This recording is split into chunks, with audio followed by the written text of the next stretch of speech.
تو وہ بیٹی جو اپنے باپ کے لیے رحمت ہو، جنت کی عورتوں کی سردار ہو، جنت والوں کی ملکہ ہو، رسول جس کو دیکھ کے کھڑے ہو جایا کریں، بتلاؤ کہ رسول کے انتقال کے بعد اس بیٹی پہ ایسی کون سی مصیبت آئی؟ قبر مطہر رسول پہ آئی، دونوں ہاتھ رسول کی قبر مطہر کے سرانے رکھے اور کہا السلام علیک یا بتا، بابا آپ پر میرا سلام ہو، اور یہ کہہ کے وہ شعر پڑھا صبت علیہ مصائب لو انہا، صبت علیہ مصائب لو انہا صبت الایام سرنا لیالیا، بابا مجھ پر وہ مصیبتیں پڑی کہ اگر روشن دنوں پہ پڑتی تو وہ تاریک رات میں بدل جاتے۔ اجرکم اللہ۔ یہ جملہ کہا، آرام سے سن لو، کچھ جملے سن لو۔ یہ جملہ کہا، بی بی اپنے حجرے میں آئی، شکایت کر کے باپ سے اپنے حجرے میں آئی، اور اب بیوی نے اپنے باپ پر گریہ شروع کیا۔ صبح ہے، بی بی اپنے باپ پہ رو رہی ہے، دوپہر ہے گریہ کر رہی ہے، شام ہے گریہ کر رہی ہے۔ ایک دن بی بی اپنے مسند سے ٹیک لگائے ہوئے لیٹی تھی، اتنے میں علی آئے، بنت رسول آپ پر میرا سلام ہو۔ اور بنت رسول سننا بھائی، مدینے والوں نے آپ کو سلام کہا ہے اور کہا ہے کہ آپ اپنے رونے کے لیے کوئی وقت معین کر لیں، اس لیے کہ آپ کے رونے سے ہمارے کاروبار دنیاوی میں خلل پڑتا ہے۔ فتنفست السعداء، شہزادی نے ایک ٹھنڈی سانس لی اور کہا ابو الحسن مدینے والوں سے کہہ دیں کہ ان کے رسول کی بیٹی انہیں زیادہ دن پریشان نہیں کرے گی۔ ابو الحسن کہہ دیں کہ ان کے رسول کی بیٹی انہیں زیادہ دن پریشان نہیں کرے گی۔ ابو الحسن یہ پیغام تو تھا مدینے والوں کے لیے، اور آپ سے ایک خواہش یہ ہے کہ آپ میرے لیے جنت البقیع میں ایک حجرہ بنا دیں جس میں میں اپنے بچوں کو لے کر جایا کروں اور اپنے بابا پہ گریہ کروں۔ علی نے اپنے ہاتھوں سے جنت البقیع میں ایک حجرہ بنایا۔ بی بی کا، جس کا نام بیت الحزن ہے، بی بی کا یہ دستور تھا کہ صبح سویرے اپنے بچوں کو لے کر اس حجرے میں تشریف لے جاتی، حسن، حسین، زینب، ام کلثوم۔ دوپہر تک بیٹھ کر اپنے بابا پہ گریہ کرتی، دوپہر میں اپنے بچوں کو لے کے آتی، کھانا کھلاتی، حوائج ضروری سے فارغ کرتی، اس کے بعد پھر بچوں کو لے کے جاتی، شام کو پھر واپسی ہوتی۔ دن گزرے، ہفتے گزرے، مہینے گزر گئے۔ اب جملہ سننا، ایک دن بی بی اپنے بچوں کے ساتھ گھر میں داخل ہو رہی تھی اور علی گھر سے باہر جا رہے تھے۔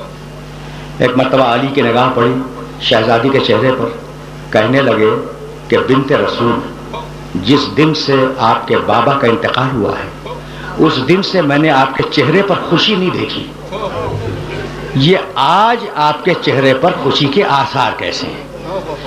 بی بی نے ٹھنڈی سانس لی اور کہا ابو الحسن کیا پوچھتے ہو، روتے روتے مجھے نیند آ گئی تھی، میرا بابا میرے خواب میں آیا، اس نے مجھے اپنے سینے سے لگایا، میرے سر پہ ہاتھ پھیرا اور کہا کہ بیٹی تیری مصیبتوں کے دن اب ختم ہو گئے۔ تو ابو الحسن یہ جو تم چہرے پہ خوشی دیکھ رہے ہو یہ میرے بابا سے ملنے کی خوشی ہے۔ آرام آرام سے کچھ جملے سن لو، میں ظاہر ہے کہ طویل مصائب نہیں پڑھا کرتا، لیکن جب بات آ گئی ہے تو جی چاہتا ہے کہ دو جملے شہزادی کے سلسلے میں عرض کروں اور تم سے اجازت لے لوں۔ یہ کہہ کر بی بی حجرے میں داخل ہوئی اور یہ کہتی ہوئی داخل ہوئی کہ ابو الحسن میری خواہش یہ ہے کہ آج آپ میرے پاس بیٹھ جائیں تاکہ میں وصیتیں کر سکوں۔ علی باہر جا رہے تھے، پلٹ آئے، حجرے میں آئے، کہا ابو الحسن دونوں بچیوں کو کنیز کے حوالے کر دیں تاکہ بچیاں کنیز کے ساتھ چلی جائیں، مجھے آپ سے وصیتیں کرنی ہیں، اور دونوں بیٹوں سے کہیں کہ جائیں نانا کی قبر مطہر کی زیارت کے لیے۔ بچیاں گئیں کنیز کے پاس، حسن و حسین گئے نانا کی قبر کی زیارت کے لیے۔